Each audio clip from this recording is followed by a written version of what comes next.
नमस्ते और स्वागत। दी लल्लन टॉप के पते पर पहुंच चुके हैं आप। मेरा नाम है अभिषेक। अमेरिका में चुनाव हो रहे हैं, वोट गिने जा रहे हैं। कई कैंडिडेट्स ऐसे भी हैं जिन्होंने अपने प्रतिद्वंदियों पर अजेय बढ़त हासिल कर ली है। कुछ को विजयी घोषित कर दिया गया है। इनमें 4 भारतीय अमेरिकी भी हैं, यानी मूल रूप से भारतीय हैं, लेकिन उनके पेरेंट्स या बेहद कम उम्र में वो खुद अमेरिका जाकर बस गए, नागरिकता मिली, अब वहाँ की राजनीति में हिस्सा ले रहे हैं। इनको कहते हैं समोसा कॉकस। इनके अलावा सीनेट और हाउस के चुनावों में भी भारतीय मूल के तमाम लोगों ने जीत दर्ज की है। इन्हें लेकर भारतीयों में खुशी देखी जा रही है। कौन हैं ये सब अमेरिका में जिन्हें जीत मिली है? आइए जानते हैं।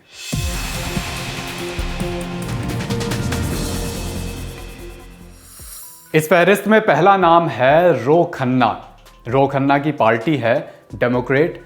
सीट है कैलिफोर्निया स्टेट का 17वां कांग्रेशनल डिस्ट्रिक्ट। विपक्षी हैं इनके रितेश टंडन, जो कि रिपब्लिकन पार्टी के उम्मीदवार हैं। कौन है रो खन्ना? पूरा नाम इनका है रोहित खन्ना। 2017 से इस सीट पर काबिज हैं। फिलाडेल्फिया में इनका जन्म हुआ। माँ और पिता अमेरिका जाकर बसे थे। रोहित के नाना जी अमरनाथ विद्यालंकार भारत की आज़ादी की लड़ाई में लाला लाजपत राय के साथ थे। रोहित ने यूनिवर्सिटी ऑफ शिकागो से अपनी पढ़ाई की। इकोनॉमिक्स में बीए ऑनर्स किया। इसके बाद ये लॉ स्कूल में कानून की डिग्री पढ़ने चले गए। पढ़ाई खत्म करके वकालत शुरू की। 2014 में पहली बार चुनाव लड़ा, हार गए। इसके बाद 2016 में फिर चुनाव लड़ा और जीतकर 2017 से लगातार पद पर हैं। 2015 में ऋतु आहूजा से शादी की, 2 बच्चे भी हैं। अब इसी सीट पर रोहित ने 50% पॉइंट से बढ़त लेकर जीत हासिल की है। दूसरा नाम डॉक्टर अमी बेरा। पार्टी है इनकी भी डेमोक्रेट। सीट कैलिफोर्निया स्टेट का 7वां कांग्रेशनल डिस्ट्रिक्ट। अपोजिट हैं बज पैटरसन, रिपब्लिकन। कौन है ये जानते हैं। पूरा नाम है अमरीश बाबूलाल बेरा। इनके पिता बाबूलाल बेरा 1958 में भारत से अमेरिका गए थे। माँ कांता भी बाद में वहीं रहने चली गईं। मूल रूप से परिवार गुजराती है। अभी लॉस एंजलिस में जन्मे, कैलिफोर्निया यूनिवर्सिटी से बायोलॉजिकल साइंस की पढ़ाई की। उसके बाद डॉक्टर ऑफ मेडिसिन की भी डिग्री ली। 2012 तक कैलिफोर्निया यूनिवर्सिटी में प्रोफेसर रहे। 2012 में पहला चुनाव जीता था।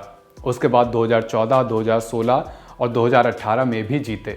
शादी जनीन बेरा से हुई है। इस बार चुनाव में लगभग 21% पॉइंट्स की बढ़त लेकर जीत गए हैं। इस फहरिस्त में, इस लिस्ट में तीसरा नाम है प्रमिला जयपाल का।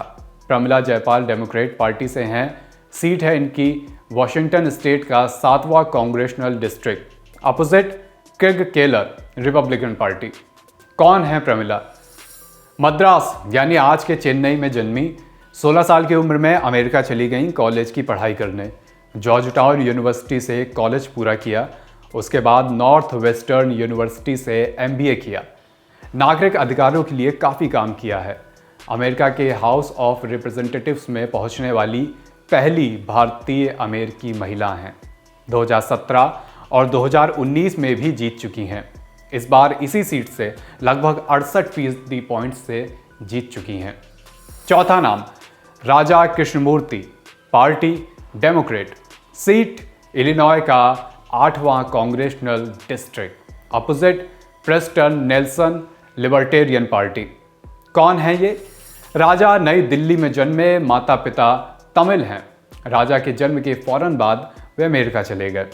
प्रिंसटन यूनिवर्सिटी से राजा ने इंजीनियरिंग की डिग्री हासिल की। इसके बाद हार्वर्ड लॉ स्कूल पढ़ने गए। जब बराक ओबामा साल 2000 में संसद के लिए कैंपेनिंग कर रहे थे, तब राजा ने भी उनके कैंपेन पर काम किया था। 2010 में राजनीति में आए।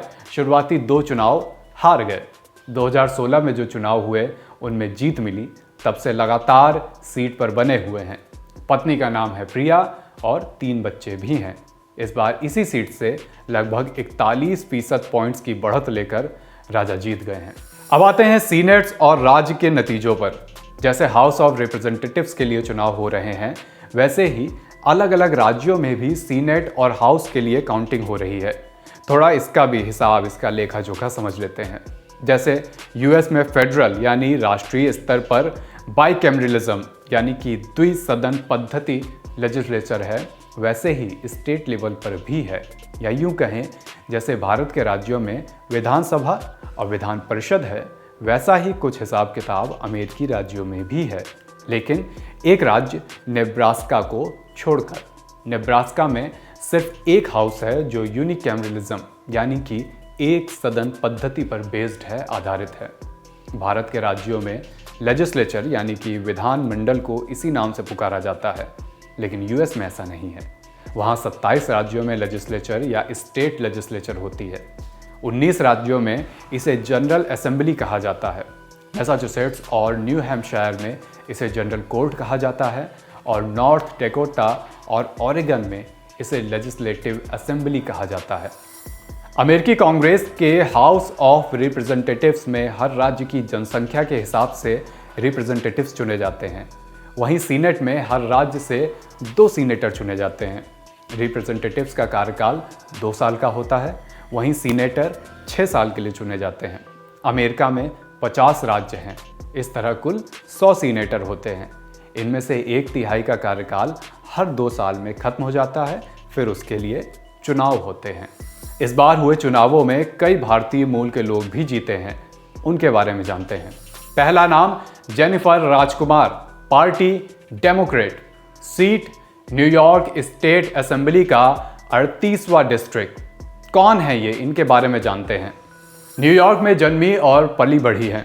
यूनिवर्सिटी ऑफ पेंसिल्वेनिया से ग्रेजुएशन करने के बाद 2008 में स्टैनफोर्ड यूनिवर्सिटी से लॉ की डिग्री हासिल की।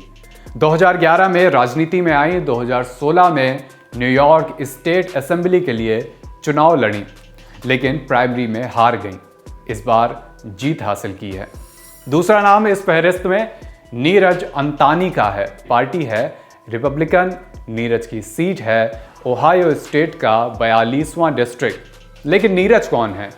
नीरज मायामी में पैदा हुए और वहीं पले बढ़े। ओहायो स्टेट यूनिवर्सिटी से पॉलिटिकल साइंस की डिग्री ली, उसके बाद कानून की पढ़ाई की, लेकिन बीच में ही छोड़कर राजनीति में आ गए। 2014 में 23 साल की उम्र में अपना पहला चुनाव जीता था। अब चुनाव जीतकर स्टेट से सीनेटर बने हैं।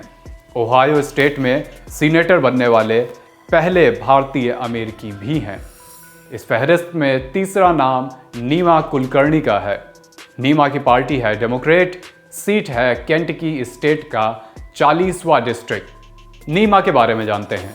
लुइसविल की रहने वाली हैं। 2019 में पहला चुनाव जीता था। वकालत की पढ़ाई करने के बाद राजनीति में आई। इन्होंने प्रवासी लोगों के अधिकारों के लिए काफ़ी काम किया है। Kentucky state house of representatives में इस पद पर पहुंचने वाली पहली भारतीय अमेरिकी भी हैं नीमा। चौथा नाम जय चौधरी का है। Party Democrat. Seat north Carolina state का 15वां डिस्ट्रिक्ट। टेनेसी में जन्मे। माता पिता बंगाली हैं। 3 साल के थे जब नॉर्थ कैरोलिना चले गए। कोलंबिया यूनिवर्सिटी से आगे की पढ़ाई की। उसके बाद कानून की पढ़ाई करने North Carolina Central law university आ गए। 2016 और 2019 में भी चुनाव जीतकर सीनेट पहुंचे थे। इस बार फिर जीते हैं। 5वां नाम Kesha Ram. Party Democrat.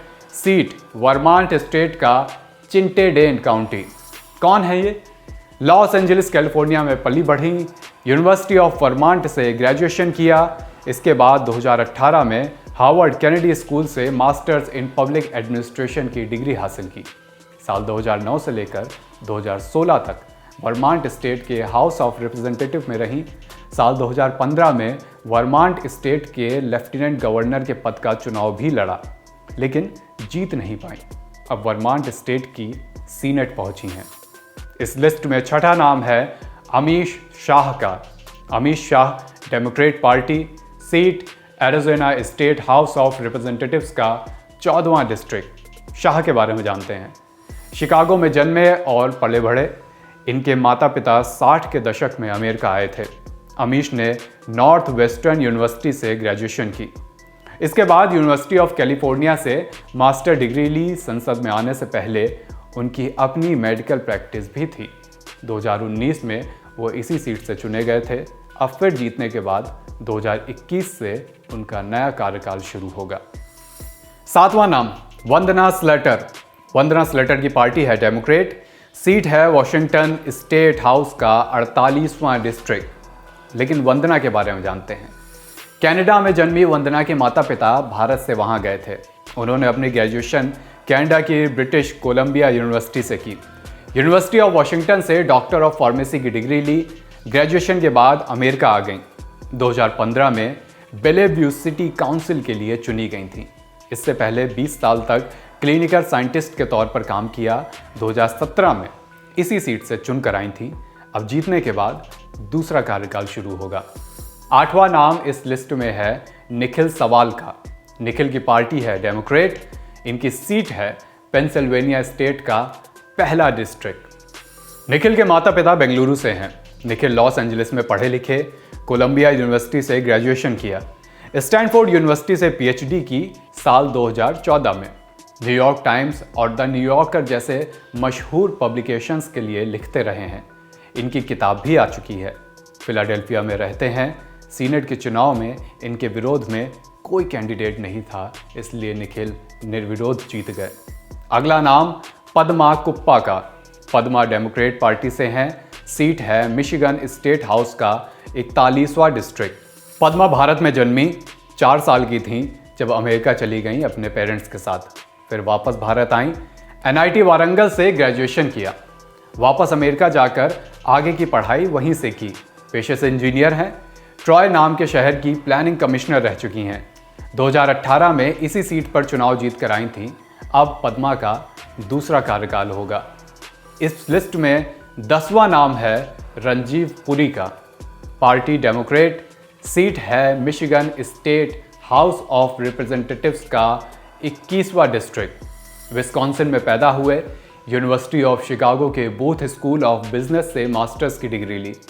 Fiat company के साथ काम कर चुके हैं। मिशिगन में जॉब्स और इकॉनमी के नाम पर इन्होंने चुनाव लड़ा। पूर्व राष्ट्रपति बराक ओबामा के साथ भी काम कर चुके हैं।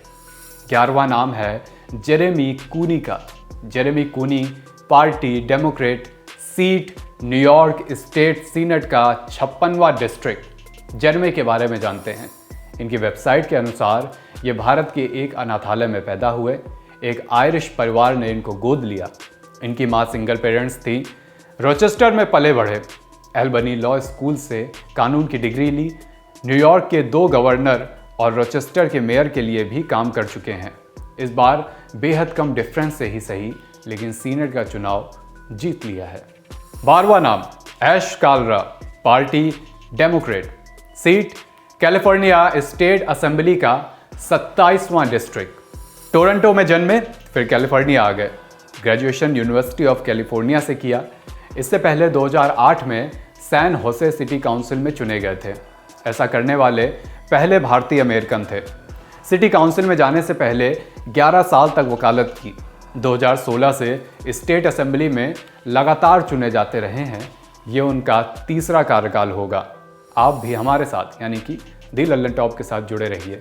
ये सारी जानकारी जुटाई है हमारी साथी प्रेरणा ने। कैमरे के पीछे हैं हमारे एक और साथी वरुण और मेरा नाम है अभिषेक। ये वीडियो, ये जानकारी अगर आप YouTube पर देख रहे हैं तो हमारा चैनल सब्सक्राइब कर लीजिए, बेल आइकन प्रेस कर देंगे तो हम जो भी नया वीडियो डालेंगे उसकी जानकारी जल्दी जल्दी आपके पास पहुंचेगी। अगर फेसबुक पर वीडियो देख रहे हैं तो हमारे पेज को लाइक कर लीजिए। इसके अलावा दी लल्लन टॉप का एंड्रॉयड ऐप भी है। ऐप डाउनलोड करके उसके माध्यम से भी हमारे साथ जुड़े रह सकते हैं। शुक्रिया।